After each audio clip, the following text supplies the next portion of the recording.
Welcome, everyone. Those of you who are here nice and promptly this morning, or any of you who might watch this back later on a replay.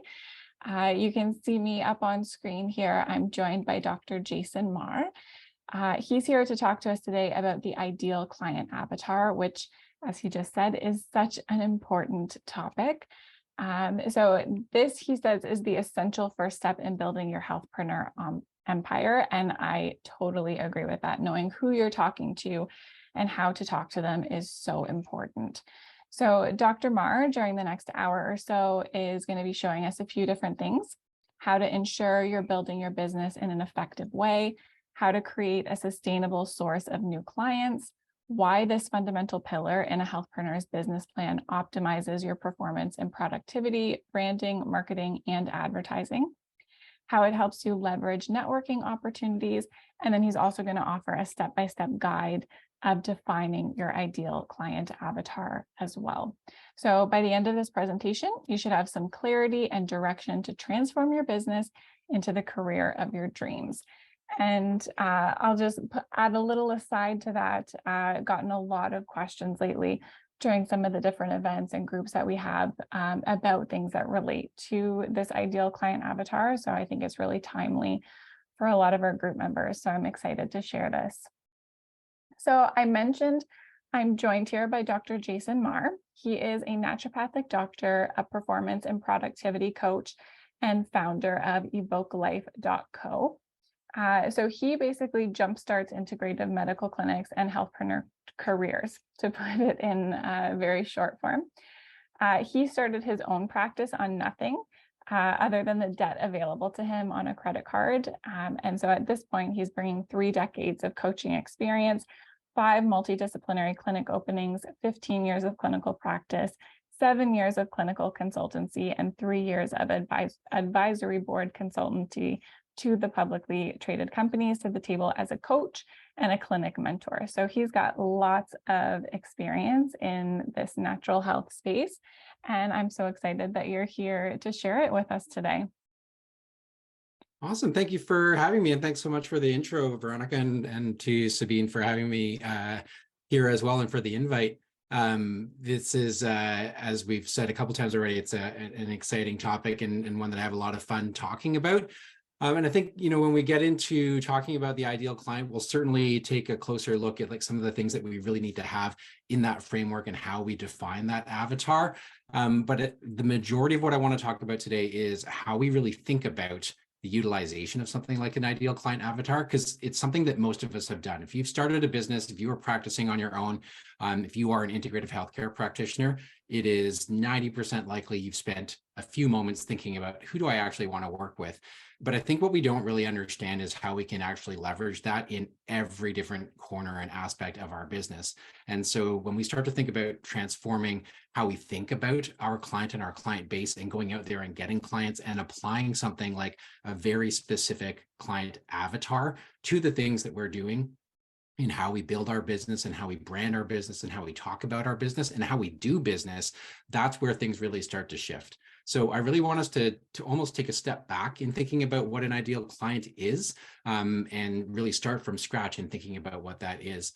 This is something that is very dear to me because it's a big part of how I really started to transform my career over the last 10 years or so. And it really kind of unlocked a lot of understanding about how I get to sort of the end goals that I want, that North Star, or that, big, hairy, audacious goal that you may have maybe trying to figure out for yourself. So when Veronica reads out that bio, I kind of always am holding back a little bit of a grin because it makes me feel really old. It sounds like, and it has been a very long time, I guess. But I guess I feel still like I'm in the early stages of my career, and where I want to go with things. There's just so much more to do.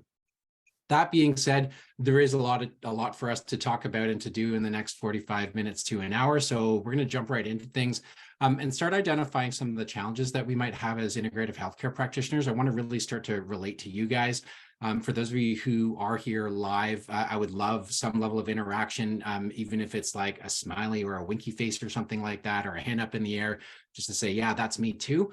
And certainly any questions that you might have. I do have the webinar chat up on the side of my screen here, so I can see if you guys are posting anything there. And if it's appropriate, I'll jump into respond to some of those things as well.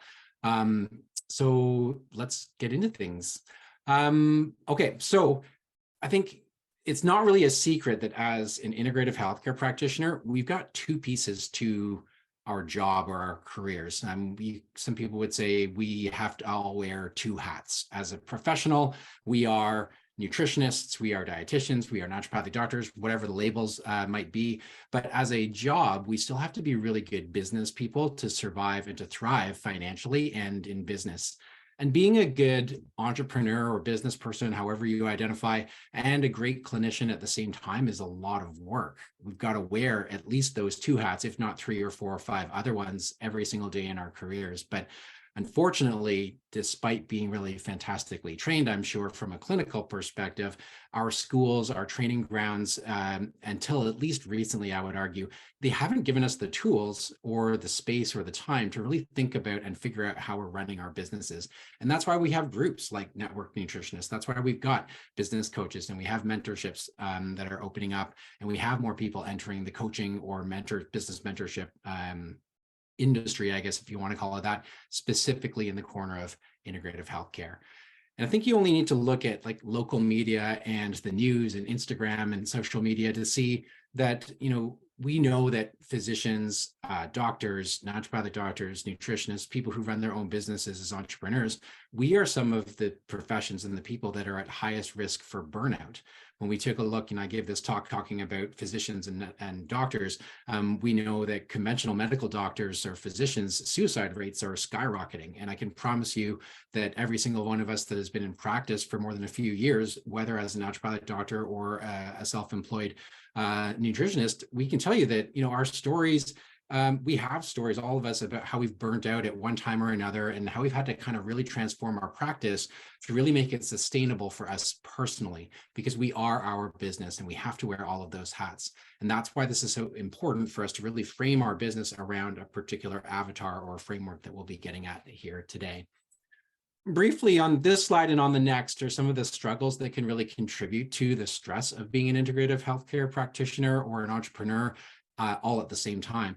And I don't want these slides to be like overcritical. And I wrote these slides originally really thinking about naturopathic doctors, but they apply to all healthcare practitioners and all integrative healthcare practitioners specifically. And so I'm not really necessarily saying, hey, we need to all completely change or transform how we do our business or that our scope of practice needs to change. I only just want to point out the challenges that we are having so that we can understand how we can use something like an ideal client avatar to overcome those challenges. So firstly, as integrative healthcare practitioners, I think that one of the biggest problems that we have is a lack of focus and a very eclectic practice. And naturopathic doctors, when I say that, are like, oh yeah, we've got lots of different modalities or tools in the toolbox. Like we can use not just nutrition and functional medicine, or use lab testing, or do acupuncture and do all of these wonderful other kinds of, injection therapies and stuff like that. But it's actually more about who you're working with and the kinds of diagnoses that we work with. How many times have you responded to the question of, what do you do in your practice or who do you work with in your practice? And we all want to say, well, I work with everybody. Everyone needs a nutritionist. Everyone needs a naturopathic doctor. And that may very well be the case, but we want to really be able to highlight who are you the best at working with and who are the kinds of people that we want to make sure we're remembering to send to you specifically. How do you stand out? What is that sort of unique selling proposition, so to speak, or USP, for those of you who are familiar with that term? And so what happens is we kind of get regarded as a jack of all trades, a master of none. We're not really awesome at anything, or at least that's sort of unconsciously what people start to think about when you're just a naturopathic doctor or just a nutritionist who does a bunch of stuff around diet and food. And so that's what I really want us to be thinking about transforming here, because it's maybe the most important thing from a marketing and a networking standpoint, is to make sure that we understand how people are regarding us as a unique opportunity to work with a practitioner. So I want you guys to imagine you've got $200 and you're going to spend that money on a product or a service relative or relevant to your health. Are you more likely to spend that $200 on the product or service that is specifically focused and perfectly created for you as a consumer? Or are you going to spend that $200 on something that might have applicability, but might not be perfect for you? Assuming that you're choosing the first option, which is kind of obvious, why would your patient choose you over someone else who's really speaking directly to their heart and really connecting with their emotions? And in order to do that, to connect with people's emotions or limbic brains, or to really speak to people's hearts, we've got to know who that person is and what their challenges are and what the reasons are that they're looking to spend that $200 or much more money working with someone in this field. In addition to all of this, having a bit of an eclectic practice means that sometimes it can be difficult to make decisions, or that we are doing a ton of research in different areas, and we've got a lot of expertise in and many different tools or in many different areas or arenas. It makes it very difficult for the average consumer, the average potential client that's out there, to answer the question, well, what is it that you actually do? What do you do as a nutritionist? What do you do as a naturopathic doctor? So these are just some of the challenges that we've seen. Another thing that I see a lot, especially on like Facebook groups and forums where integrative healthcare practitioners sort of interact, is that a lot of practitioners seem really put off by the fact that sometimes we get patients that don't do what we tell them, or don't book their follow-up visits, or don't show up for their appointments. And you can argue with me all you want on this one, but if you are finding that any of these things are a trend in your practice, I really want you to take an opportunity here and step back from your practice for a moment and from yourself, and consider that maybe the problem isn't your patients, it's you, or it's your processes, it's your logistics, it's the way that you're running your business, or the way that you're talking about your business. You're attracting the wrong kinds of people to you if they are not excited and making sure that they're showing up for their appointments and really getting involved in their process together with you. So what we're saying here is that there's often, maybe more accurately, a lack of alignment with your brand and how you're attracting patients or clients to your practice. You've got the wrong people in your practice. Patients of integrative healthcare practitioners who have figured out their ideal client, they don't cancel appointments. They don't miss appointments. They're not late for appointments. They do their work because they feel inspired and they're empowered and they're motivated because they understand the importance of your time and the service that you're providing. And they're tying it to a positive outcome because you've established that level of trust and rapport with them really easily. And they understand what the entire picture of that treatment plan is. But in order for you to deliver that, you've got to know what they want. You've got to know what they need. You've got to know what their context is. And that's what we're here to create here from an ideal client avatar. In addition to all of that, and I don't want to spend too much more time on this, but there are some other struggles of the integrative clinician to highlight as well. Sometimes our mind can be very scattered because we are juggling lots of other treatment plans, and that can be a number of different clients that maybe we're working with at any one time. Maybe it's a number of different diagnoses under the same umbrella. Maybe it's just that we're seeing lots of different cases instead of really honing in on becoming really great at working with a particular diagnosis or a particular type of person, as I'll suggest to you in a few moments. And then this is really more for naturopathic doctors, but I would guess that it's going to apply to many nutritionists as well. In complementary alternative, or what I refer to as integrative healthcare, a lot of us are really sensitive about our businesses and about ourselves and what we do. We're very defensive, and we kind of feel like we're the little person and that we are being tampered down by conventional medicine and by mainstream media, et cetera.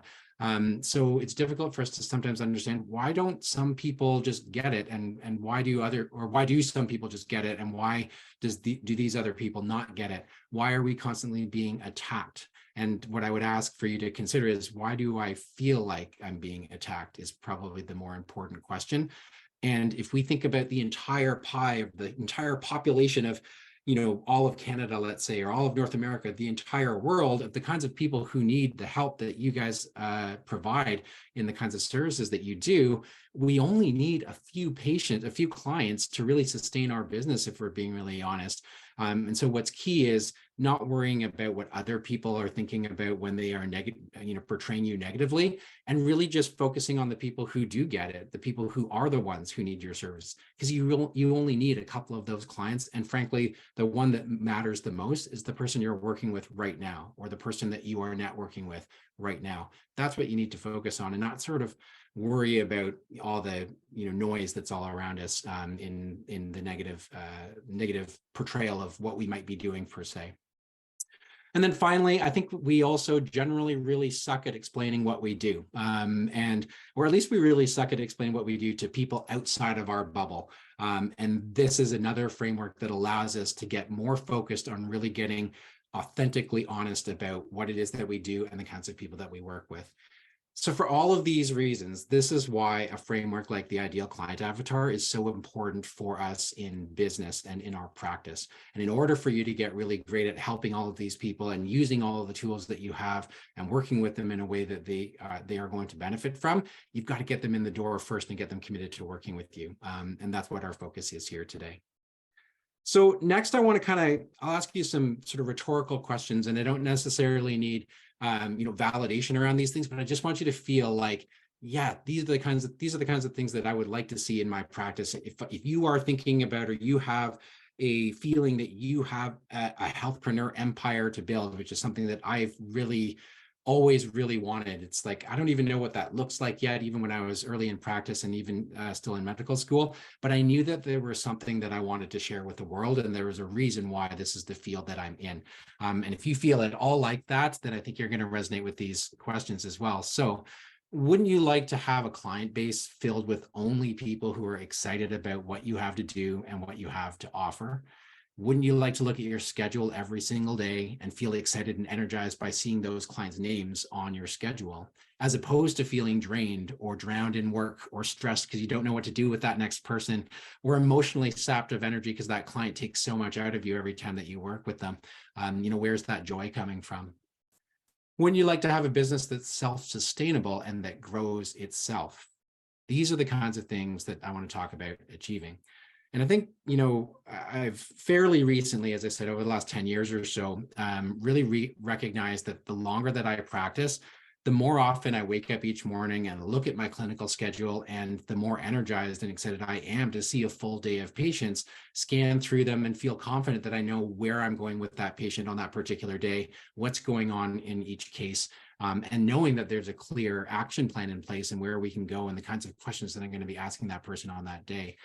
Now, to be completely honest, of course, there are still days when I look at my schedule and yeah, there's some tough cases or new clients that are there. Maybe there are some tough personalities or emotionally challenging cases that I'll have to be prepared for, but those days are a lot fewer and further between, and they take their toll a lot less on me these days as they did earlier on in my career. And I think that's been especially notable, this change over the last 5 to 10 years, when I've really committed to thinking about who are the people that I want to work with, and let's build this empire specifically for them. Let's build this practice and this business specifically for them. The biggest thing that's changed in that time is to stop worrying about trying to service everybody and just focus on what I'm really good at, or more accurately, focus on who I'm really good at working with. That is the core lesson for today. The idea of choosing a specific, unique, quintessential bullseye target middle of the dartboard that we're always going to be speaking to or keeping in mind every time you're making any decision around your practice and your business specifically, whether that's systems related, whether it's communications or marketing or networking or advertising or even clinical. All of these things need to be focused around a singular person that represents the larger population of who's in your practice. You might not necessarily get that quintessential unicorn that's in the middle of your dartboard that we're going to be creating from this in this avatar, but every time you're speaking to that avatar, to that unicorn, you're going to be talking mostly to and getting people to listen to you that are really close to that, and closer to that the more specific that you get. So it really makes it more abundantly clear what your final decisions have to be around business. There's not a lot of fumbling around or difficulties thinking about things, or different perspectives or realizations that, hey, some people won't like that if I make this decision, because you're not making a decision for 5, 10, 15, 200, 2,000 different people. You're making a decision for one quintessential avatar. That's the framework that we're doing here. Now that I've really started to transform my practice and recognize how powerful starting with that fundamental singular person is in my mind when I'm making those decisions, it's really easy to love all of your clients and to really love your business and not be held back by those decisions or feel paralyzed because you can't make those decisions. My clients energize me. They don't drain me anymore. It's more of an upward or positive spiral of energy rather than a negative spiral of energy that really pulls me into the quicksand sometimes. And if I'm being honest, I feel like I don't work as hard, especially to get new patients anymore and new clients. I have a much more consistent number of client visits every month. I have a waiting list. I hardly do any work to get new patients anymore.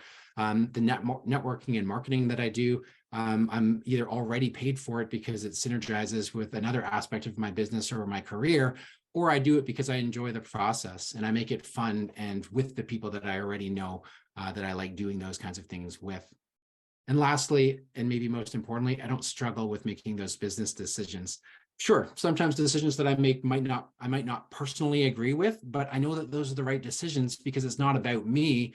It's easier for me to take my ego out of the equation when making those business and clinical decisions with and for my clients, because it's always about them first, right? And this is sort of the new age version of the client is always right? The customer is always right.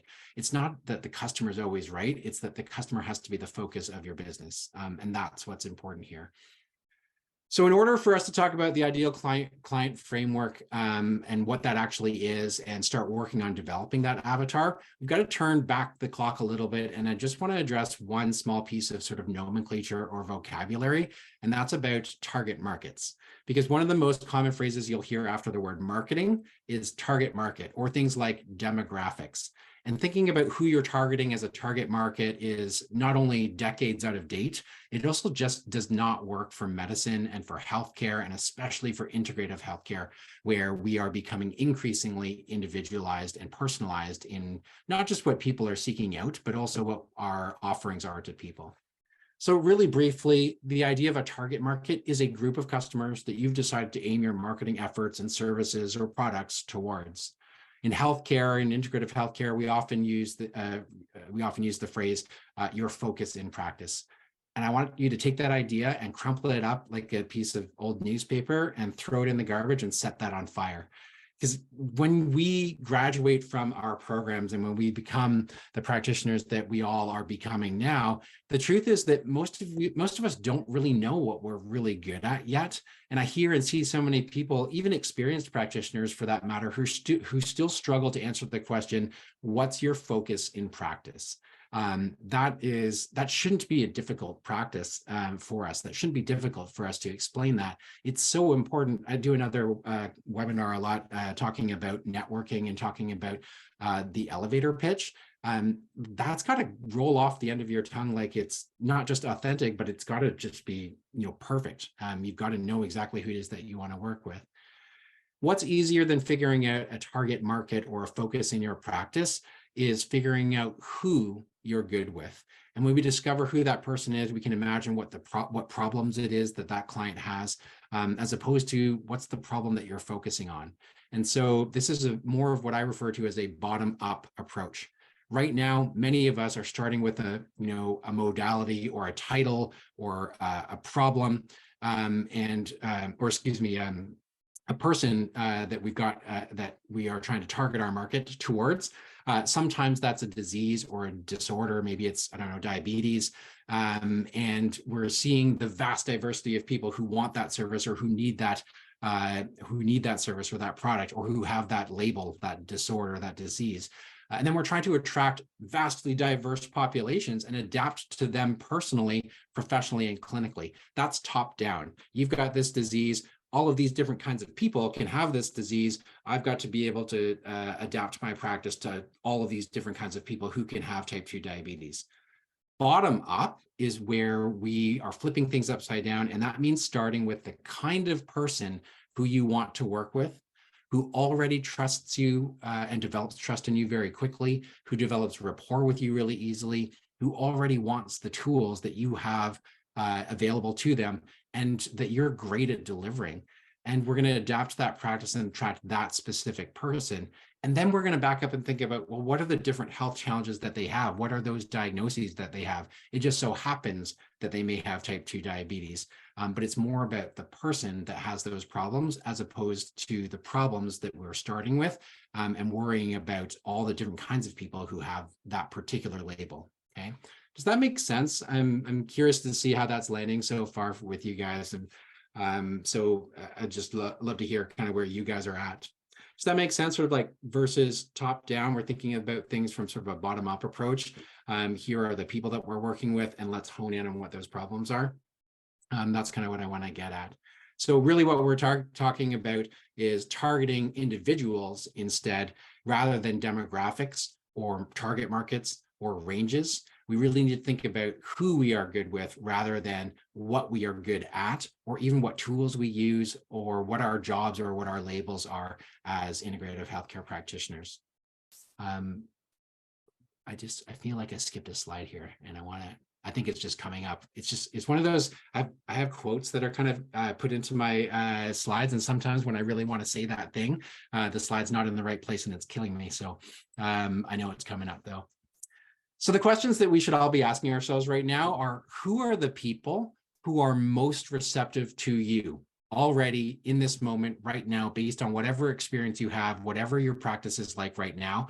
Who are you naturally good at inspiring or empowering?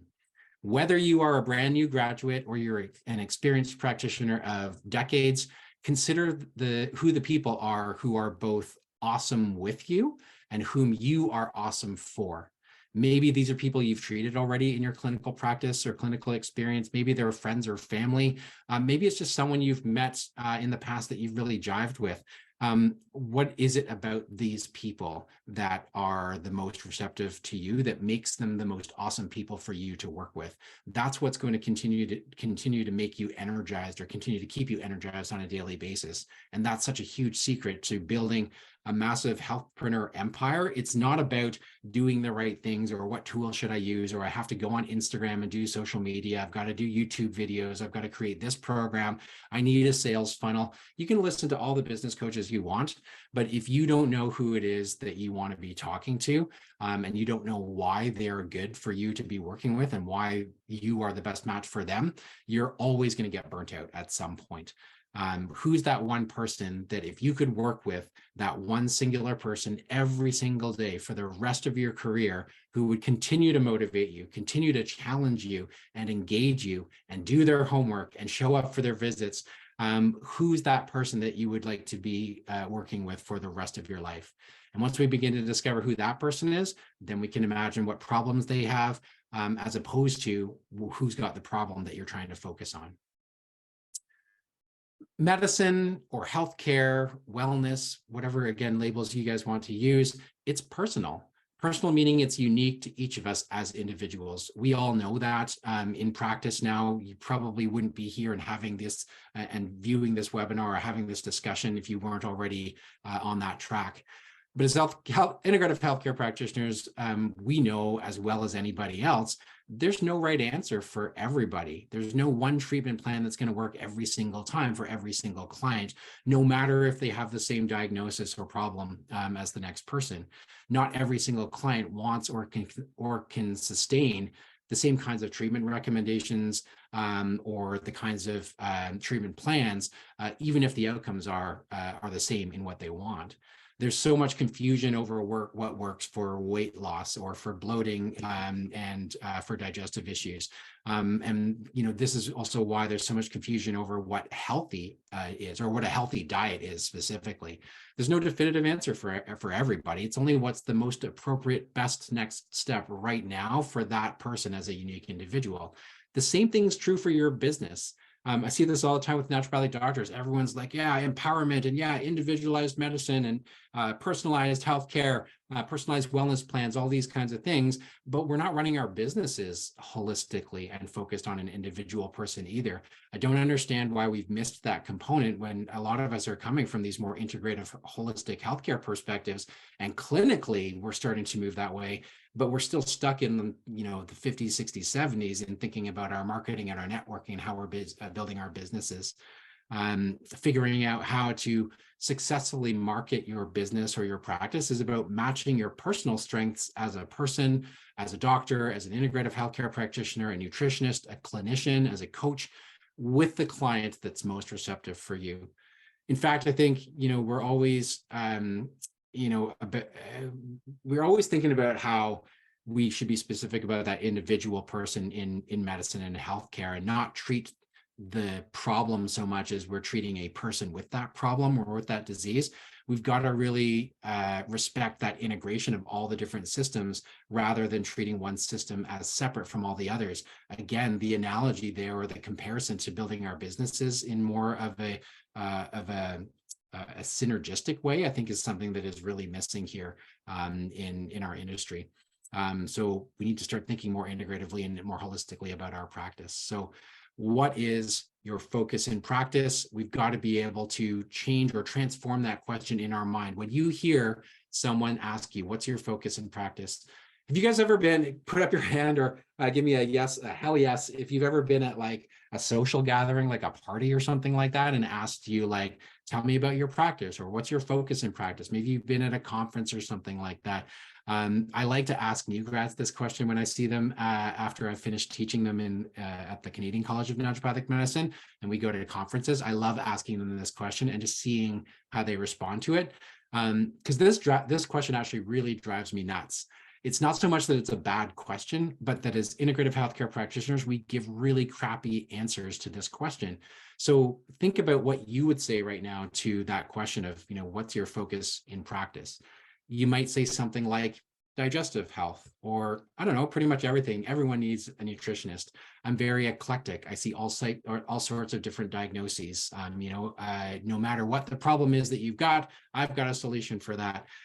But I wish I really started taking stats every time I had this question asked of me over the last several years.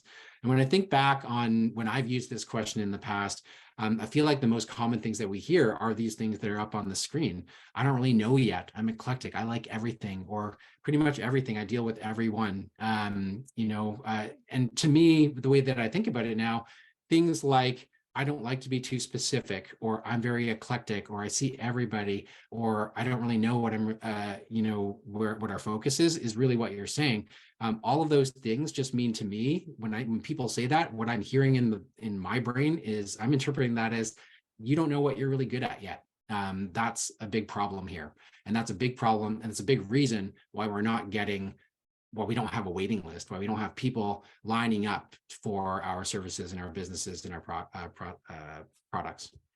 So I've got news for all of you. The stats show that what we are doing right now is not working. Things like, I do a little bit of everything. Everyone needs a naturopathic doctor. Everyone needs a nutritionist. That doesn't work.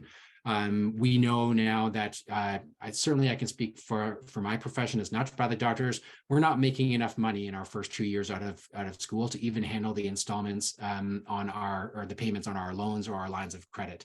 This is a big issue from a financial standpoint, is that healthcare practitioners coming out of school and trying to start more of a private healthcare business and working as healthpreneurs, as I like to label them, we're not making enough money to make ends meet. And that's a very daunting issue here when we are also trying to buy a house in the Lower Mainland in Vancouver. I don't know where all of you are listening from today, but and certainly if you're in Ontario and Southern Ontario, it's pretty much the same thing. It's really expensive to buy a house, and that's something that many of us are sort of, hopefully, trying to do at some point in the future. But even just making ends meet and paying rent and raising good kids and having a family and supporting our families. These are problems that we're all having financially if we're not able to attract enough clients and the right clients to continue working with. So that is a big issue. In our profession as naturopathic doctors, for the first time ever in decades of the more formal naturopathic training in North America, we've actually started to see a decline in enrollment in naturopathic schools. That's a big problem as a profession. So let's say that you think you're really awesome. I have swear words sometimes that I say. I don't know if I'm allowed to do that. I didn't check with Veronica and Sabine about that yet. So I'm getting a nod from Veronica, so I'm going to unleash the 4-letter words. But let's say that you think you're hot shit, and you're out there, and you are going to say, I am really specific. I've got a really focused target market. But you focus on a disease or disorder. So how about I only work with people who have Crohn's disease. I am the Crohn's disease expert. You could say, I only work with kids, or I work with only elderly people, or I work with athletes, or I work with new parents. But let's pick Crohn's as an example. That still doesn't really tell me anything that I need to know about how to make a good referral or to establish a memory of you as an expert in a particular field. It's better than an eclectic practice and something very generalized, but it's still not good enough, I think, for what we're trying to do here. And so let's give you an understanding of that. Many of you listening probably know that by the textbook, Crohn's sufferers can span from anywhere around 18 years old to well over 60 years old. You can have a new diagnosis of Crohn's in someone anywhere from 18 to 60, ballpark. So are you going to treat an 18-year-old the same way? Let's say an 18-year-old male. Are you going to treat and talk to them and give them the same treatment plan and explain your treatment plan in the same way as a 30-year-old woman, a 60-year-old woman who's newly been diagnosed with Crohn's? Are they going to have the same motivations or the same goals or same opinions in terms of how to manage that disorder? How do you go about motivating an 18-year-old versus a 30-year-old versus a 50-year-old? Those are hugely different life stages, and there are very different things that are important to an 18-year-old. An 18-year-old is probably thinking emotionally more about, I can't even, dating is really difficult because I can't even stay at a table with someone at a first date, or even go for coffee with someone, because I'm going to have to run to the washroom at any time. I might have to run to the washroom. I'm constantly thinking about where's the washroom. That might be an issue. Whereas for a 60-year-old, it might be very different in terms of what their motivations are, what their problems are, and what their challenges around activities of daily living might be. Those are going to be very different. Now let's back up and think about, okay, let's say you are focusing your practice on Crohn's disease. Try thinking about making a website that's going to attract an 18-year-old with Crohn's disease as opposed to a 55-year-old person with Crohn's disease. Is that website going to look the same? Is it going to be the same colors? Is it going to be the same font size? This is something that my mom gets on me about with my websites. And the first time I made a website, small text, it's too small. You got to make the font bigger. I can't read it. I'm like, okay. And that really, emotionally, I knew there was something wrong with that. And 15 years later, I realized I don't care if you can read my website, because you're not the person that needs to read my website. But if a 30-year-old entrepreneur or lawyer who's a young parent and is struggling with energy and being able to put in a full day's work and then still get home and have the energy to romp around the backyard with their kids, if that person is telling me, I don't like your font, or it's too small to read, or there's too much text, that's a problem to me, right? That's what really matters. Building a business that attracts and effectively supports and empowers and inspires trust and rapport and compliance. For those of you who are not familiar with the term, compliance means people, your clients, doing what you basically tell them to do, which that's a whole nother issue in terms of wording. But all of those things require that you focus on people, not modalities or tools in your toolbox or diseases or diagnoses or disorders. It's about people and what the problems are that they are having, and making sure that you're speaking to their emotional limbic brain. For those of you who have read a lot of Simon Sinek, he talks a lot about the limbic brain and sort of the reptilian brain, where emotions are really governed.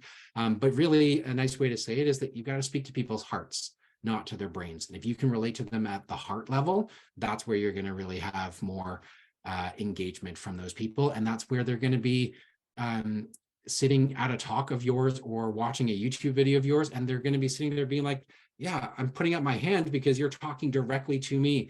if people come in for that meet and greet, I do a free meet and greet for people who are curious about what I do or think that it might be the right thing to do. You can call it a conversion call if you want, or a discovery call. A lot of you may be doing those kinds of things. But really what it is an opportunity to really hit home the point that, yeah, you're the person I'm talking to, and you're the perfect person for me to be working with. And likewise, I would love to have the opportunity to work with you because we're really going to jive. That's the purpose of that conversion call, if you want to call it, or meet and greet.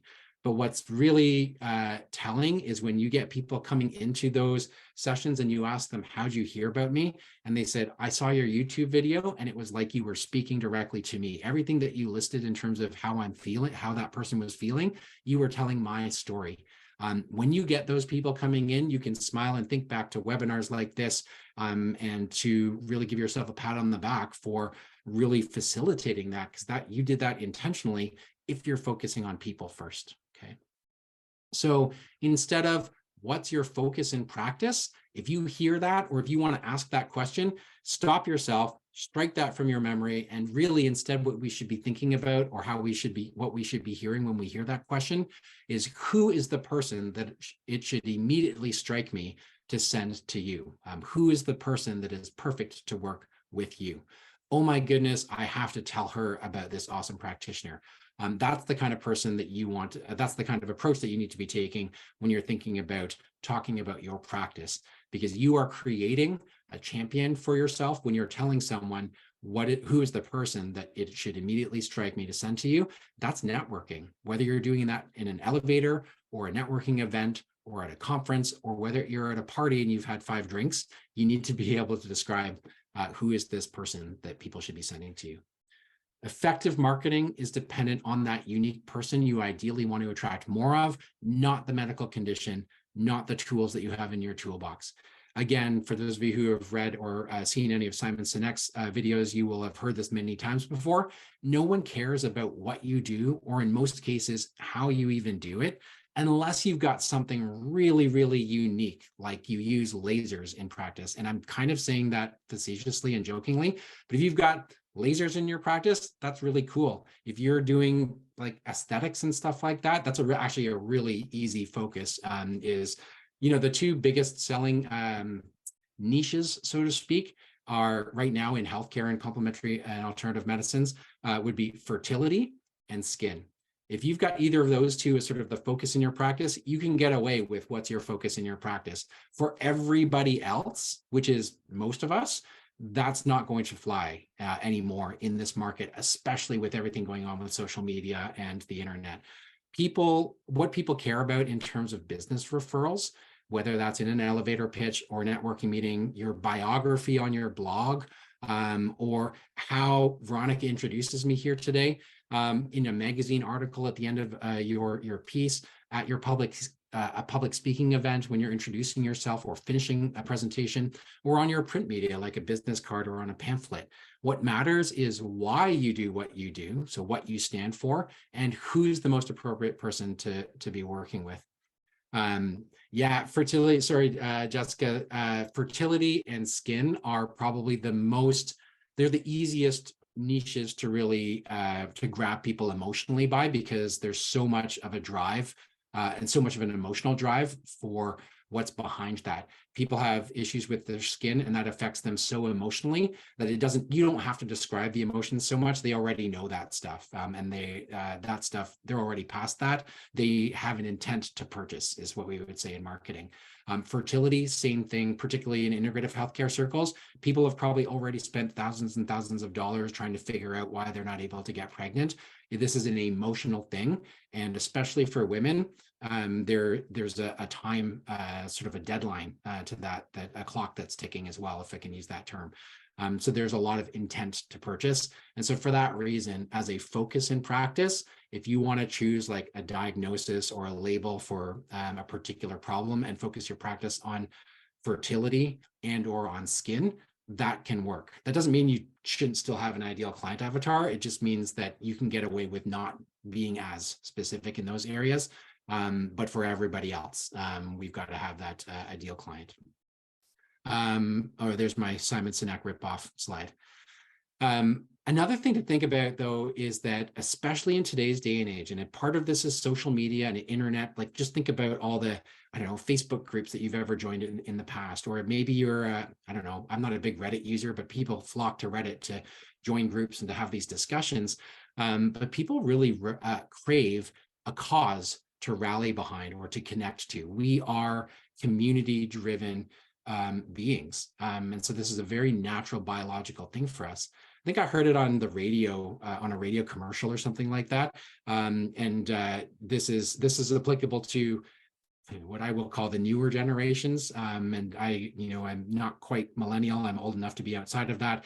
But millennials and everyone after, what was said on this commercial or on this talk show, whatever it was I was listening to at the time, is that millennials crave a cause to rally behind. They want to belong, and they want, and for everything that they do, and for everyone that they work with or want to work with, all of that stuff has to mean something to them. There's got to be like viscerally something that connects with them emotionally in their hearts. And so that is the market that we're dealing with, is people who actually give a shit about the people that they work with and the kinds of emotions that they have in working with them. The moment that we are thinking with our head and less our heart about where I'm going to spend that money, there's a disengagement these days, because there are, I think part of it is because there's so many different options and so many different businesses or products or services that we can be working with. So thanks for the confirmation on that, Jessica. So, I don't want to spend too much time on this, but I do think it's so important. So, you might say, well, right now our general demographic for integrative healthcare practitioners, as targeted by naturopathic doctors in particular. If you are thinking about, I'm working with people around your age, Jessica, and younger, and people who are going to be that old in the coming years, we've got to really think about how we're communicating in that way with those people. Maybe this is more obvious for those of you who are younger. I'm in my mid 40s. And so it's really important for me to realize, hey, the way I think about things might not be the same way that the people that I'm now working with, how they're thinking about it. I had kids when I was in my mid 30s, and that my kids are 8 and 4 now. And I feel like I'm just starting to get to that point where when the problems, or the way that I would describe the issues that came up when I was becoming a parent, when I was a new dad, I think that I'm realizing that it's not necessarily the same issues as when I was there. And I've got to recognize that. And that's what I'm really talking about here, is making sure we're thinking about who that ideal client is, and that can change. So what we're trying to do here is market our businesses to the limbic brain, to the emotional or reptilian brain, if you want to call it that. But I just like to say that we've got to be focusing on people's hearts. And that's where we're trying to get to here. Okay. Stop talking to heads, start talking to people's hearts, grab onto people's emotions, and create behavioral change through linking that with an emotional connection. One of the big things that we're all seeing right now, how many of you guys have seen these books that are coming out around building a story brand or story branding, or the art of storytelling? No, I took it to work. I have a whole bunch of those books at my office downtown. But we're seeing a rise in marketing, with people focusing in on especially healthcare practitioners and teaching them how to tell stories more effectively, because that's where we connect to people emotionally, when we're not just saying, I'm the best at this, or I provide this service. I have this red light therapy that is, the coolest, best red light therapy, and it has a wavelength of 660 nanometers. I was just giving this example to a client of mine earlier today. No one cares about that. What they care about is, do you understand why I need that?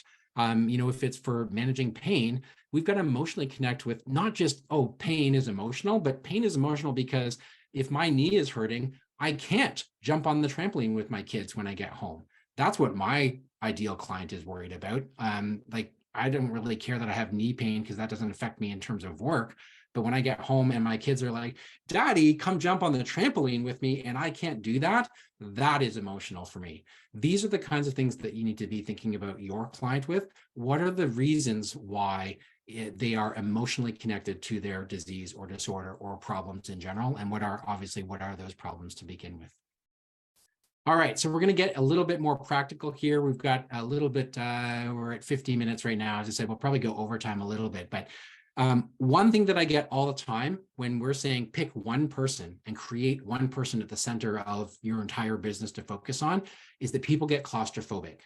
Picking one person to market to for a lot of people feels like I'm only attracting that one person. And that is not the purpose of what we're doing. Number one, this is just a framework. It's a way to think about things, to make our businesses more consistent, to streamline them, to help us make those decisions more quickly, to help us take actions more quickly. We're trying to attract people who are very close to that bullseye avatar.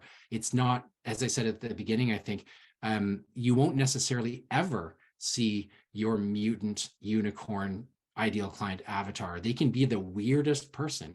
You might have right now, a lot of you are thinking, well, I've got this population that is sort of one ideal client, and I've got this other population that's sort of also an ideal client. How do I market? Like, do I need two ideal clients? And do I do two websites or do two programs? Or do I have two pictures on my pamphlet for my main program? No, you find out where those things overlap, and there it's a Venn diagram. Who's in the middle there? That's the person you market to. And you might say, well, that person doesn't exist. They're not actually a real person. Who cares? It doesn't matter. It's just a framework for us to work with. Okay. It's just about attracting the most appropriate groups of people who are going to be the best matches for you and making these decisions effectively and efficiently. So that's one thing that I just wanted to mention, because a lot of times people get really claustrophobic and then they often say, I've got 2 or 3 different ideal client avatars. And like, well, you haven't done the final step yet. And that's look at that Venn diagram. So many of our decisions that we make on a daily basis as healthcare practitioners don't just include the clinical or the medical ones or the wellness ones. It's not just about food or diet or food substitutions and stuff like that. When it comes to business and marketing and systems, those decisions become infinitely easier when we're thinking about making those decisions based on the needs, the wants, and the values of a single entity or avatar. This is the value framework, or this is the value of the framework of the ideal client avatar. So far, we've talked about the challenges that we face as healthcare practitioners. We've talked about wearing multiple hats. We've talked about juggling tasks, how narrowing our focus can bring us more clarity and ease in making business decisions, and how that makes us better people and builds a more successful, thriving business and a client base, and does that faster than the alternatives. Now let's talk about making that focus laser sharp and creating the quintessential avatar to speak to in everything that we do in our business. Determining your ideal client is, as we've sort of labeled this entire webinar, the most important components that I coach any of my clients with when I'm working with my clients in a coaching relationship or as a business mentor. This is so important. I need to know this before I even start working with you and have you paying money as a client when I'm coaching people. It's starting and positioning your business and your brand by putting your client first and at the center of what you do. We've said that multiple times. It's the most important business exercise that you'll do in establishing your brand. Without knowing your ideal client, you're going to have more difficulty making those decisions, whether it's, do I offer online booking, which these days is probably pretty ubiquitous, but how do I choose the colors of my website? What are the walls going to be in my office? What's the clinic that I want to work out of? What's that going to be like? And so what kind of clinic am I looking for? What's your logo look like? What's the style? What's the font that you use on your presentation slides? Which social media are you going to focus on? Are you going to be on Instagram, or are you going to be on TikTok? God forbid. Again, I'm mid-40s. I have no idea what TikTok is. I don't get it. I mean, I do get it, but I don't like it. I think it was about 10 years. Well, it can't be 10 years ago. At least 5 years ago. I was doing a ton of stuff on social media on Facebook, and that was going okay. And, you know, I wish I could have put even more time and effort and money into that. But I was building something with a business partner of mine, another naturopathic doctor, and he was really heavy on Instagram as it was becoming really popular. Maybe it was 10 years ago, geez.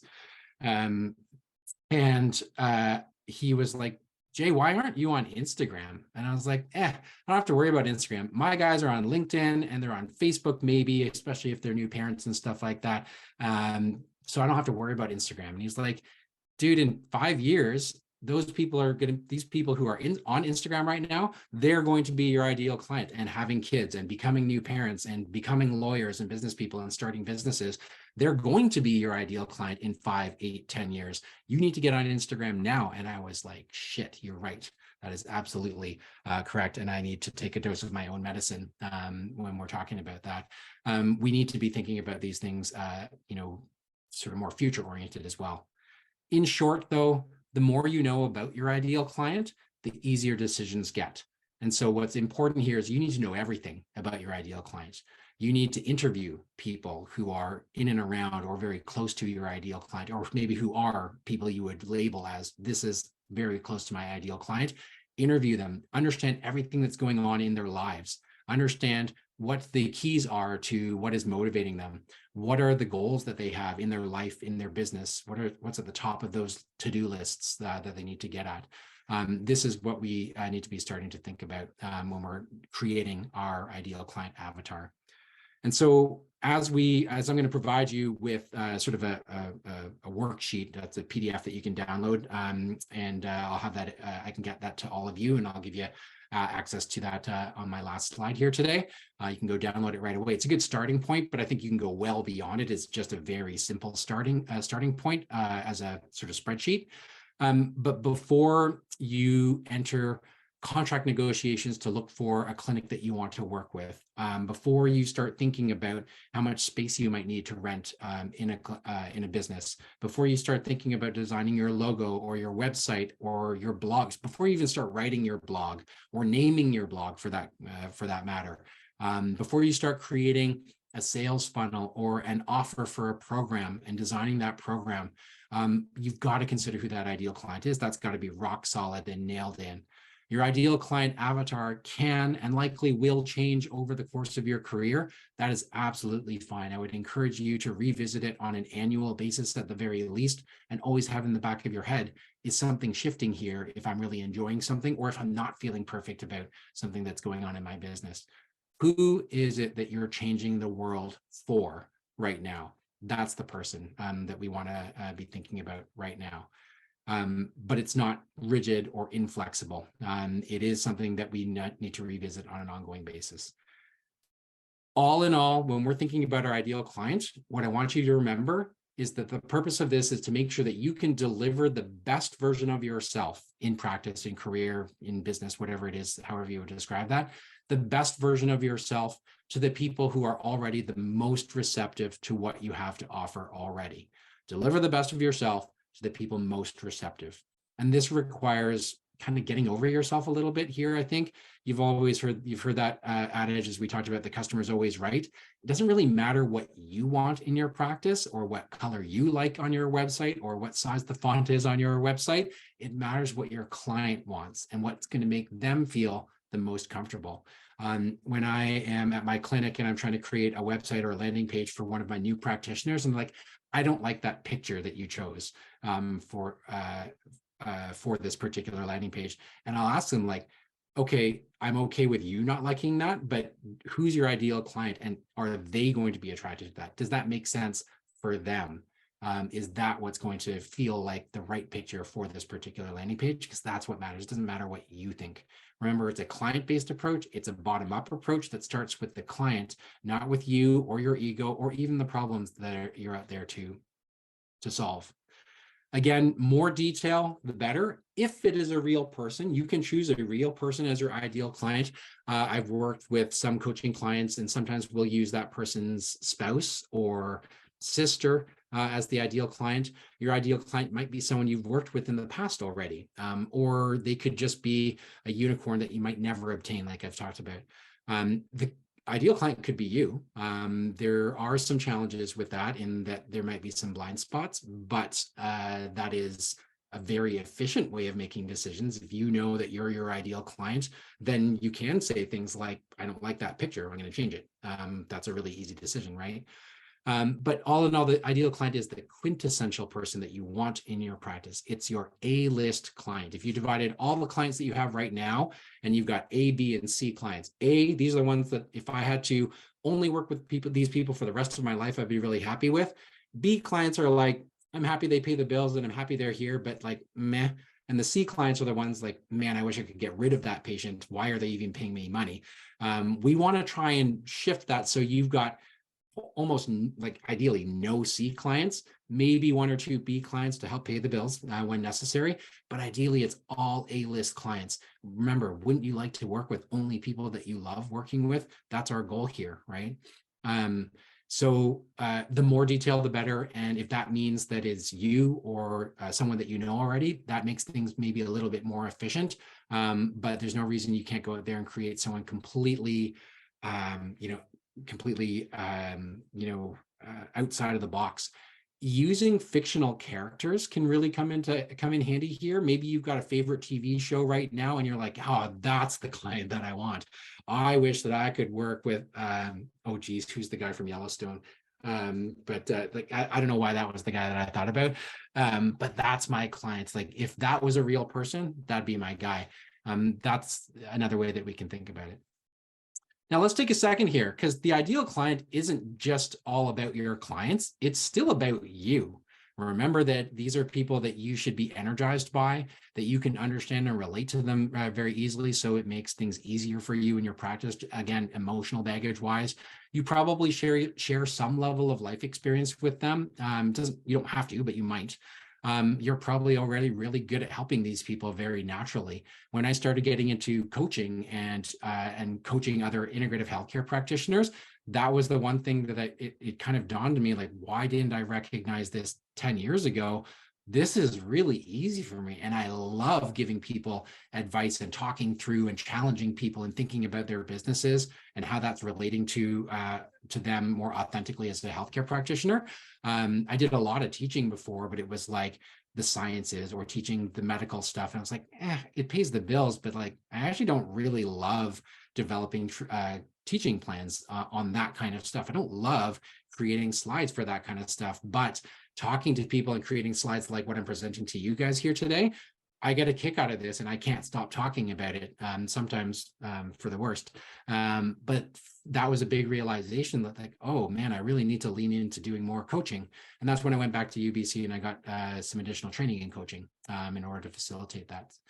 So let's not forget about that, even though this is not all about you and we have to put our ego aside, it's also still about you, because we need to make sure that we are enjoying and loving our practice, right? So when we've gone through this framework, and maybe you've started the process of using the handout that I'll send to you guys, you've got a good idea of your ideal client. Now we need to think about what are the health challenges that they have, right? My ideal client is well, let's use mine. They are a new dad. They're about to become a dad, and they are thinking about everything that has to do with parenthood. And as a new dad, you are scared shitless because you don't know anything about kids. You probably don't like changing diapers. You don't know how to stop a baby from crying. You don't want to be that guy on the airplane with the crying baby. That was the guy behind me yesterday on the airplane. And so all of those things start to go through your head as a new dad. I can relate to those people and I can give you those examples because I've been there. And yesterday when the crying baby was behind me, like I really understood and I felt for that dad because I knew what that was like. I've been that guy on the plane with the crying baby who wouldn't stop. And I still tell my son about that and blame him for it. It was very traumatizing. But what are those problems? Because the more that you can talk about those things and relate to them on a very everyday person kind of level, that's going to be that's going to be how you can create rapport with people. Again, all the examples you gave me on that YouTube video, or that you gave on that YouTube video, it feels like you were telling my story. It felt like you were talking directly to me through the screen. That's what we're trying to get to here. And then this is maybe more for naturopathic doctors, but like, what's the style that they're looking for? So in naturopathic medicine, we often say, what are the modalities? Do they want acupuncture or injection therapies, or I don't know, Botox, or do they want lab tests and stuff like that? For many of you as nutritionists, that might have to do with a certain style of diet that you tend to be more biased towards. Maybe you are maybe you're really focused on autoimmunity. And so autoimmune paleo is a big thing for you. And that's something that you're really good at. And it's something that you've got a ton of experience with personally. Well, you've got to make sure that the kinds of people that you're working with are open to and able to start working on that. So in my practice, I do see a lot of autoimmunity, and that's something that kind of just walked in my door early in my practice. So I had to get really good at autoimmunity. When everything around AIP came out, it was something that people really wanted to do more of in my practice, but really struggled to be able to achieve, and then especially to sustain or to maintain. And so what I had to go and do is create what I call the MAIP diet. And that's my version of the AIP diet that is a little bit more lenient and has a little bit more, well, it's modified. That's what the M stands for. And so it's mostly AIP, but we're going to kind of loosen some of the rules, or maybe make some of the some accommodations for individual people, depending on what information we have about them. So these are the kinds of things that you can start to figure out once you know who it is that you want to work with. Some other things that are going to be on the handout that you can think about right now with your ideal client. What are the websites and magazines that they read? And I say magazines, and I'll say books and stuff like that too. But websites are something that are really important. And one of the things when I teach this at the Canadian College of Naturopathic Medicine to the new grads for naturopathic doctors, they'll list like 2 or 3 websites. And sometimes they're good ones, and sometimes they're not for this purpose. As many as you possibly can. Figure out where they spend a lot of time on websites. The reason is, in today's day and age, if you are creating a healthpreneur empire, you need to be able to target and retarget advertisements, particularly on social media. And if you don't know what that means, don't worry about it too much. The bottom line is there is a ton of leverage if you know what websites people frequent on an ongoing basis. Do you guys ever wonder why I looked up this new pair of shoes on underarmour.ca, and then you open up Facebook like 2 minutes later on your phone and you've got an advertisement for that shoe to click on, hey, buy this, it's on sale? That's because you were targeted or retargeted through social media and loosely speaking, cookies or pixels. Again, for those of you who are more familiar with the technology there, you don't need to know all the details around that. You just need to know that websites and magazines and books, authors, celebrities, personalities that people might follow on social media and on websites, they are massively leverageable, especially if you ever get into more online marketing, or if you hire someone to do online marketing, those will be so valuable for you. So really important that you know those kinds of things. Who do they already trust is what we want to know. Where are they already going to get information? Sometimes these can be your competitors. I think about and I follow on my Instagram and on my social media, and I read all these books by Peter Attia and Rhonda Patrick, and the Esselstyn diet is something that I started following recently because a lot of my patients are finding that for whatever reason. Who's the lectin guy? I hear that all the time as well. So all of these people that you might, so Dave Asprey is another one, like Joe Rogan, David Sinclair, in my practice is a huge one because he's all about longevity and NAD and blah, blah, blah. So these are people that I want to follow because I'm thinking about what they are already talking about, and I've got my own spin on that. I might agree with some stuff, but I've got something to add. I might disagree. I disagree a lot with Dave Asprey, and that's why I love following him, because he gives me fodder for talking about stuff on social media every day. I open up his thing. He said something stupid again. He said something I don't agree with. Again, I'm going to do an Instagram post on that, right? So these are really important ways that we can leverage this kind of information. But if you don't know who your ideal client follows, then you don't have that data, right? You can't leverage that. If you didn't know that your client loves Dave Asprey, you're not going to know that making fun of blue blocking glasses is going to be an effective marketing tool, right? Having an ideal client avatar also makes you very agile. If there are those of you watching this webinar who are familiar with agile coaching, it's a very hot topic right now in coaching. And in business, we talk about being agile as being a big issue, especially for larger corporations, but this applies to a healthpreneur or a solopreneur business as well, because you need to be able to shift on a dime. You need to be able to make a left turn when something doesn't work. But if you don't know what the alternative is, or how to adjust, or how to course correct, because you don't know what your client is going to want next, you're going to get stuck. And that's where you get paralyzed by thinking about all the different options, right? It could be something as simple as, I want to open my website with a quote on the banner. what's the quote that I want to put there? Oh man, there's so many good ones, right? Like I could take any of those experts that are out there right now that I already follow, and I could probably pick one of 5 from each one. Which one's going to be the one that I really want to put out there on this program, on this website, right? That could be a day's worth of work if you want it to be, or if you know the kind of quote that's going to be really emotional for your ideal client, that's going to probably take about 20 minutes or half an hour.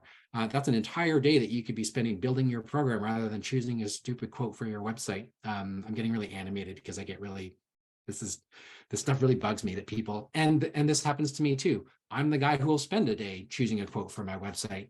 And that really makes me feel crappy because I know that I can make that decision more quickly because I've got the tools in place.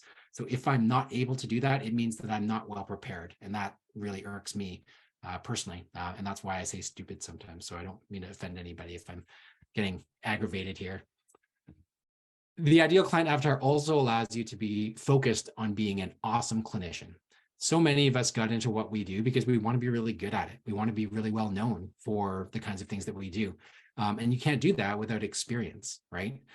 So if you're busy worrying about your business, you're not busy worrying about getting really great at being a doctor or really great at becoming a nutritionist or a functional healthcare practitioner or a holistic nutritionist or whatever the label it is that sort of you would think sort of defines you.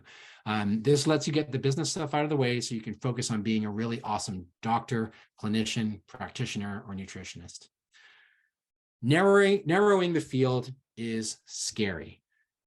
But if you're only sort of kind of good at stuff, no one really wants to come and see you when there's someone else who's exactly the right person or match or expert for them. You need to be that person. You need to be the perfect match. You need to show people that you are the expert for them as an individual. It doesn't mean you're the expert on Crohn's. It means you're the ideal person for them to work with because you understand what it's like for them to be going through and experiencing all the troubles and challenges that they have in newly being diagnosed with Crohn's. Get out there and stand for something and represent something. Be bold, be a little bit out there, be a little bit Dave Asprey. He's out there, he's a little crazy. And I don't know if he does that on purpose or if that's actually just him, but there's a reason why he gets a lot of attention, both positive and negative, because he's out there and he's really bold. And I can, what I would say is I respect him for that, whether he, like, I don't like him and I don't like his brand.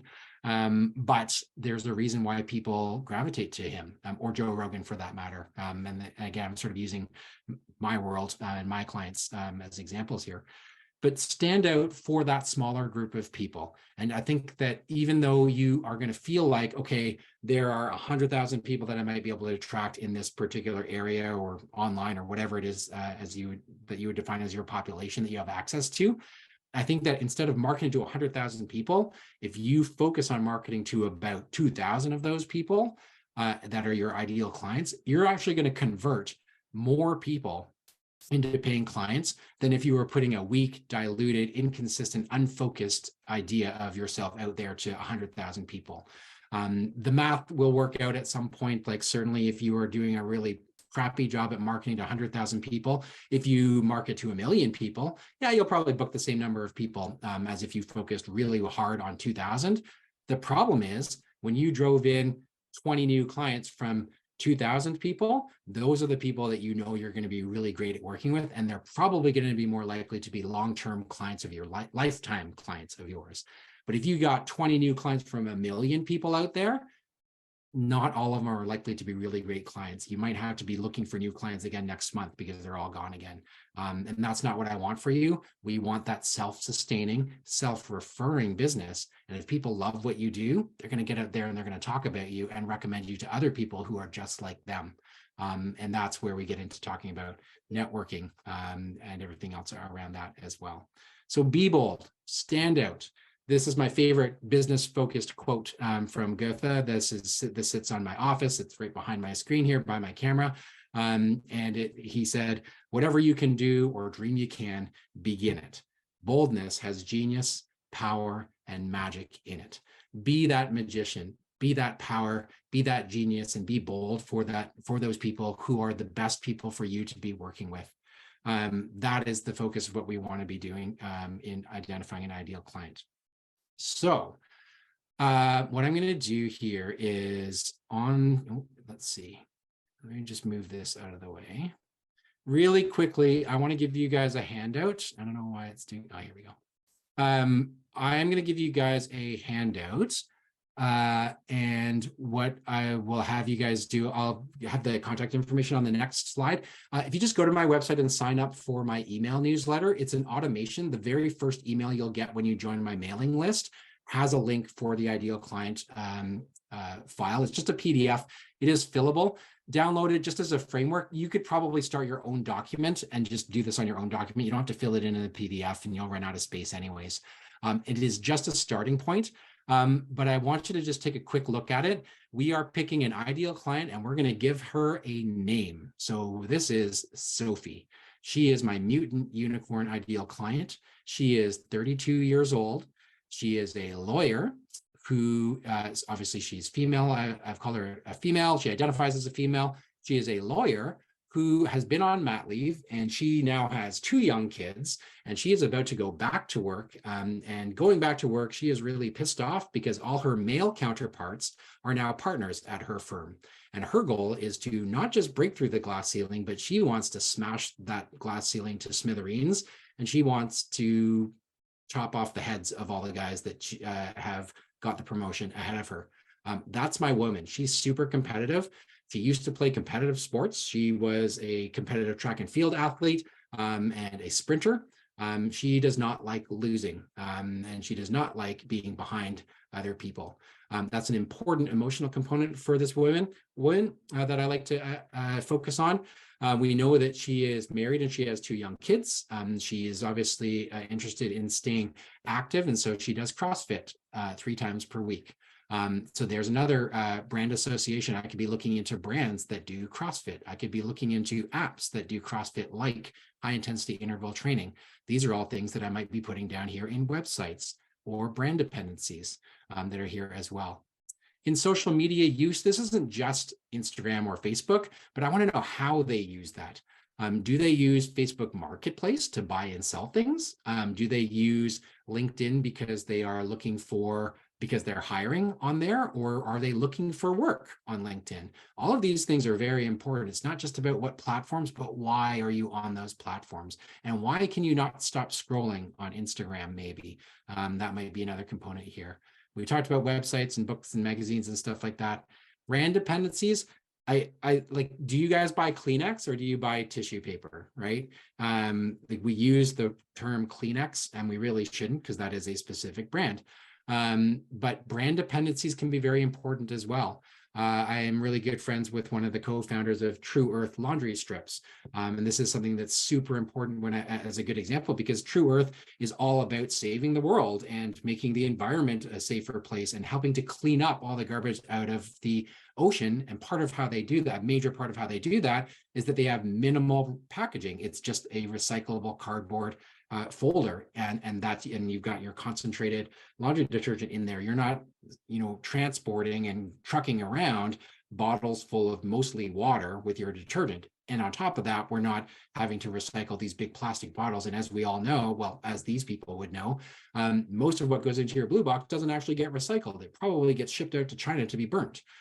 So these are things that True Earth really cares about. And my client is very environmentally savvy, let's say. So she's going to buy her laundry detergent from True Earth. So True Earth is now a brand that I can use to retarget, or that I can look at what's known as a lookalike client on Facebook, and I can basically target the same kinds of people as True Earth is, just as an example. Who do they already trust? Again, examples that I gave for my ideal client were people like Rhonda Patrick, Dave Asprey, David Sinclair, Joe Rogan, etc. So these can be personalities. I see a lot of other healthcare practitioners. For our ideal clients, it's like Kim Kardashian, and I can't remember what her brand name is, but she's got a website. And then Goop, that's the other one that sometimes comes up. Those are good examples of the kinds of who do you trust, what brand dependencies, what websites. I'm not saying that those are good brands by any means. They are definitely not my clients' kinds of brands, but you got to know where people are going, right? Financial resources might come into play when you're thinking about pricing your products or your services, or and creating sales funnels. So that'll be important to know how much money they have available to them.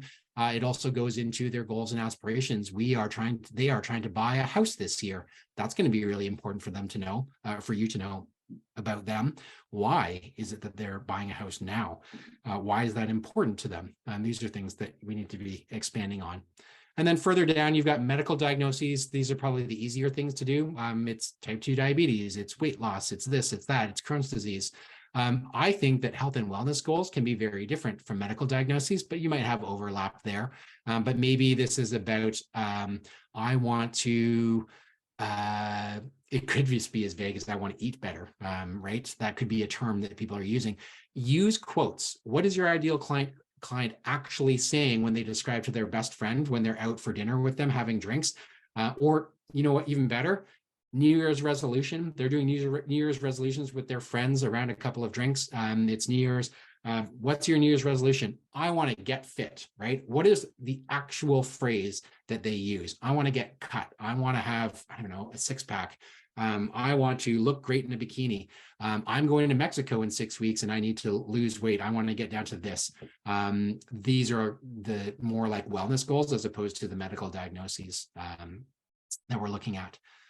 But what I wanted to get to at the end here are the two most important parts, and the two parts that are done the poorest anytime I'm coaching people.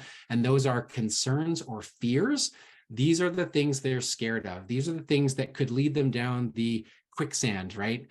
If you don't, these are things that aggravate their pain points. If I don't take action on a weight loss plan right now, I'm really concerned about having a heart attack. I'm really concerned about dying and not having dealt with all my debts before I pass that all on to my kids. I'm really concerned about, I don't have healthcare insurance. I don't have insurance. I don't have disability. I don't have life insurance. I don't have critical illness. That's on my mind because I just redid my critical illness like literally 6 hours ago. But these are the kinds of things that we need to know. Why is it important that they deal with their health and wellness goals? Why is it important to them that they are dealing with their type 2 diabetes, right? Maybe you just renewed your critical illness or disability coverage, and your premiums just went skyrocketing because you are now classified as overweight, or now you have a high HbA1c, and so you are pre-diabetic, and therefore your insurance is going to cost you more in order for you to maintain the same coverage. That could be a kick in the ass for people, and that might be a concern or a fear that's driving them emotionally. A big one for me with some of the older men that I work with in entrepreneurs, CEOs, like C-suite level kinds of people, the executives, they inevitably had like a brother or a coworker.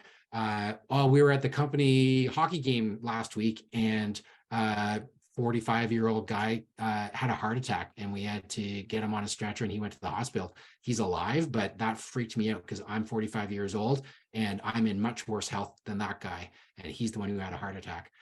These are things that can be fears that can drive behavioral change. And lastly, reasons to thrive. Flip the switch and think more positively or proactively on that. If I can deal with my diabetes, if I can lose my weight, if I can do these things, if I look great in a bikini, these are the things I'm going to be able to do. I'm going to be able to build a healthpreneur empire because I look great and I feel great and I have confidence because I lost this weight and I look awesome in a bikini. Whether or not you're going to use your body to sell your brand or not, it may be a confidence thing, right?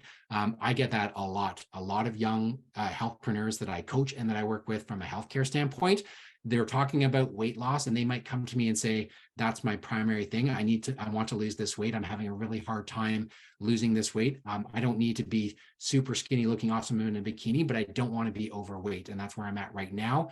And I feel like that is holding me back because I don't think I look right for my job. I don't look right as a naturopathic doctor for what I perceive myself to be able to project to other people. And I recognize that's my own mental thing, but that's going to allow me to build my healthpreneur empire. That's an awesome proactive reason. You need to know that about what your patient wants or what your client wants in the long run. Okay. So I actually took a little bit more time than I thought with that. But again, that PDF is available for you. And if you go to this website right here, and you scroll all the way down to the bottom and just sign up for my the Mave Healthpreneur mailing list. The first email that you'll get on that automation it'll have a link for the handout right at the bottom. So you can get that in the next 45 seconds if you sign up. But you don't need that handout either. You can just, start thinking about all those little details, right? So you've got a practical tool that you can start working on. I hope that today we have really understood why it's important and how to really leverage it in hopefully a bit of a different way than you might have thought of when you first thought about an ideal client avatar and how you might use it. I'm hoping that we opened up a little bit of a different perspective on why this is so important, how we can leverage it. That for me would be the most important piece of this. But if you do nothing at this point, even if you've got an ideal client avatar, go through and revamp who that person is. And I would love, what's fun for me is if you guys want to engage me on social media, I'm on Facebook and Instagram and LinkedIn and blah, blah, blah. It's Dr. J Marr is my handle there on all of the networks. Shoot me a quick message and be like, hey, this is my ideal client. I'd love to know what you guys or who you guys are working with. It helps to strengthen my network. And so now I'll have some of you guys, I know many of you are probably listening in or watching this from Ontario, for instance. It's nice to know who to send all my family to when I'm out there. And I've got lots of clients that move to Toronto as well. So whether you are on the west coast of Canada or you are somewhere in South Africa right now, I would love to hear who you're working with and who that ideal client is so we can all strengthen our networks. And maybe in the future, I can come back and talk about networking because this rolls really nicely into networking, into elevator pitching. I went way over time and I started avoiding eye contact with Veronica so that I could just finish my talk there. So I apologize. This is a little longer than what we all signed up for, but I hope you guys got something out of it. I'm happy to take some questions if I'm allowed. And I guess I'll just pass it off to Veronica. Yeah, no worries at all. Brevity is never my strong suit either. So I totally relate. I always go over with my time. I had a bunch of questions that folks have sent in ahead of time. You did such a great job at covering almost all of them, but there are a couple still that I think would be good if you're able to answer. And then for everyone who is still watching live, if you have questions, throw those up in the chat or put them into the Q&A box and we can get to a few of those here as well. So the one that I had kind of preloaded was about interviewing and asking questions of your ideal client. So you had mentioned during the webinar about interviewing individuals who are close to your ideal client. But the question is, what are some of the most important questions that you would ask when you're talking to your ideal client? The biggest question is also the shortest question physically, and it is why. So whatever question you ask, like what are your health goals, might be a nice, easy one to kind of open up with. Why? What is that holding you back? If it's a problem, if it's pain, for instance, what is that pain holding you back from achieving, right? That can get you answers to the proactive goals that we talked about right at the end there. Why is that scary for you, right? Those are the kinds of questions that I would encourage you to dig deeper, because a lot of times I think we just get those answers to those questions. It's like, okay, I'm going to record that and you can take stats on that. But to really understand that person emotionally, you got to understand what the motivations are behind that. So to answer your question as briefly as possible, the question you need to ask is why. And that's not the opening question, but it's always the follow-up question. And that kind of, again, it's a nice analogy or comparison to, from those of us who are trained as integrative or holistic healthcare practitioners, that's what we're doing, right? We're always asking the question, why? Why is that process going on? What is that a symptom of? What is the underlying process here? It's the exact same thing. We're just applying it from a marketing business standpoint. Yeah. And this next question, I think you did a good job already answering this, but I feel like you might have a more specific answer with how this question was worded. So I'm going to ask it anyways, even if it's a little bit of a repeat. It said, some people would say that you should broaden your reach when you first start out because you don't have that much experience yet. You don't want to be turning away clients. So how do you argue against that? What's your argument to the contrary? I mean, I think that like there's nothing wrong with a more old school approach of, spam everybody out there and someone's going to say yes. When I first, when was that? In one summer, a summer job fell through. So I ended up taking this job as doing what's referred to as street pitching. You've all seen them before. It's like the guys that do foster parents plan and uh, what's the other UNICEF and stuff like that. They're on the corners of the streets and they interrupt you as you're walking by and they're like, hey, do you want to donate $1 a day or $1 a month to this kind of thing? Or do you want to buy this? I did that for a summer. And one of the things that they train you, this is all like hardcore basic sales. And one of the things that got seared into our brains was every no brings you closer to a yes. That is hardcore basic sales. And so there's something to be said for volume, meaning you spam stuff out there and you're going to find some of the right people, some people who will be interested. The problem is you're spending a lot of time and effort and money paying for ads or paying for in time to get at all of these different people and getting a lot of reach. And you're not necessarily engaging them from an emotional standpoint. So I think that if you are broadening your reach, you might get more hits to your website, but you're going to get a much lower conversion. The math, as I said, at some point might even out. If you reach 1 million people, you might still get 20 sales, but it's a very low conversion rate. Or you could do a really great job at the right landing page and market only the right people and maybe only get 2,000 hits to your website, but still make 20 conversions. The long-term issue, though, that I'd be worried about is what I said earlier, is you're going to be more likely to get clients from that 1 million that are not your ideal clients. And that means they're not likely to stay with you for life. They're not likely to buy anything else from you, right? I specifically talked today under the umbrella of like, hey, we're building a healthpreneur empire. And some of you might not be thinking about other like revenue sources, but when I think about my healthpreneur empire, like I want a clothing line and I want a supplement line, and I've got other ways of making money that aren't just about helping people from a coaching standpoint or from a patient standpoint. So what else might they be interested in after they've worked with me in a coaching, in this kind of a relationship, right? Or as a doctor for that matter, in my case. So great, I worked with them for a little while, but now I am launching a clothing brand, just as a random example. If they really like me and have got a lot of benefit from working with me and are still working with me, they're more likely to buy a piece of clothing to represent me, right? Or maybe I give away that clothes for free and now they're a walking billboard because they're going to wear it because they like it, because my brand is built for them. So they like my logo and they like my colors and they like my style because I figured that out already. So from a scaling standpoint, I'm trying not to get too like marketing lingo, business lingo, but when we talk to small business owners and small business entrepreneurs who scale their businesses, it's about figuring out how to leverage your existing client base for other products and other services. You don't need 20 new clients every month if you've got the same 20 clients coming to you every month, right? Or buying a new product or doing a new webinar or buying a new course or coming to a seminar that you do or coming to an event that you help to organize. Those are all, like every new client is ideally a lifetime client in some way or another. And again, that gets into us talking about what's the lifetime value of a client as opposed to just, appointment by appointment, they paid for this product or this program or this hour of my time. We need to get outside of that box of exchanging time for money and starting to think about what is the lifetime value of that client and how can I maximize that without spending more time on that individual person. But again, that's sort of getting outside the box. So long-winded answer to your question, but I think the biggest problem is, yeah, you might get more people and maybe even more people in the long run, but certainly more people initially.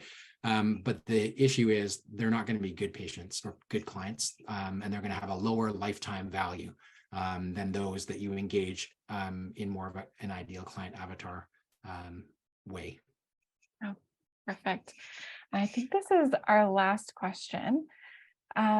So this person was asking, if I have my ideal client avatar and I speak to them through my website and social media, should I still work with others that approach me that don't fit that profile? So I guess this is more about turning away business versus bringing in the wrong people. That is a great question. That was a preloaded question. That's not someone who's live. No, they didn't watch. This came beforehand. Okay. That's a great example of someone that I love working with, because they've already done a lot of the right work and they're obviously noticing that things are shifting and transforming in a way that they're not really sure what to do with. To really answer that question, it's a really individualized answer, really, because we've got to figure out where they are in their practice, right? If you're brand new and you're doing this and you're turning away patients, like that's a good problem to have for sure. But if you're brand new and you're not making a lot of money yet, you're probably taking that patient. Let's be serious, right? But if you are 15 years into practice, like I am, then you are likely going to feel a lot more comfortable with giving a really great referral. And what I will say is that the number of times that I've given a fantastic referral to someone I just met through a conversion call, and they were like, I really like you. Everything that you're saying is right. The big thing for me is I'm not a dad yet because we're having trouble getting pregnant. This is a fertility issue. We're trying to get pregnant. And the moment I hear fertility, I switch gears and I'm in referral mode because I've got two fantastic doctors that are local to me in Vancouver that if you're going to pay the same amount of money, you should pay for the expert. So we're going to hook you up with one of my two referrals. And the number of times that I get such good positive feedback, like I'll often get emails back and they're like, oh, she's awesome. This is exactly what we needed. By the way, I need to send you my cousin because he's got all the problems that you actually work on. And now I know everything about your practice. So it kind of comes full circle, whether you want to call that karma or putting it out into the world and, doing good there. But that's a thing as well. But if you're brand new in practice, yeah, you take everything that you can, if I'm being honest. So it's a tougher answer to question without tougher question to answer without knowing a bit more about where that person is at. Yeah, it's really just going to depend on what your needs are, especially financially at the time. What I would caveat that with is if there's any level of uncomfortableness, like I'm not sure I'm the right person for this, you should probably be referring or at least finding help to manage that and being very clear and upfront with that person about where your level of expertise and experience is, so that they can make the best decision for themselves. Sometimes you'll find that when you admit right off the bat, I don't know, or I don't have a lot of experience there, a lot of times for integrative healthcare practitioners, I see this fairly often. People come to me and they're like, I don't know if you've ever heard of this diagnosis. It's a really rare condition. And sometimes I'm like, nope, never heard of that in my life. And I'm Googling like everybody else just to get an idea of where things are at. So I can still give some input right off the bat in terms of, okay, I've never seen this diagnosis, but I've worked with cases that have some components that are similar to that, and I can share that. So I'm not an expert in this condition. I've never seen that, but if I'm the right person for you and we are a good match and you really want to work with me, and I think that I can give you value, then what I'm going to do is I'm going to make sure I will commit to you that I will go and find out the answers that you're looking for. That's the most important thing that you need to get across, while at the same time being honest and authentic about your experience level. Wonderful. Thank you for that answer and for everything else you've shared over the last hour and a half or so. For everyone watching live, I did throw that link for the ideal client worksheet into the chat. You can grab it from there. We'll be sure to post that up with the replay as well, so everyone can connect with you, grab that worksheet, and really go through that exercise. There were some really good prompts on there that I can certainly see the value in going through. And like you said, even on a yearly basis, right? These things change. So even for those of us who are a bit more established, it's still a good practice to go through and reevaluate.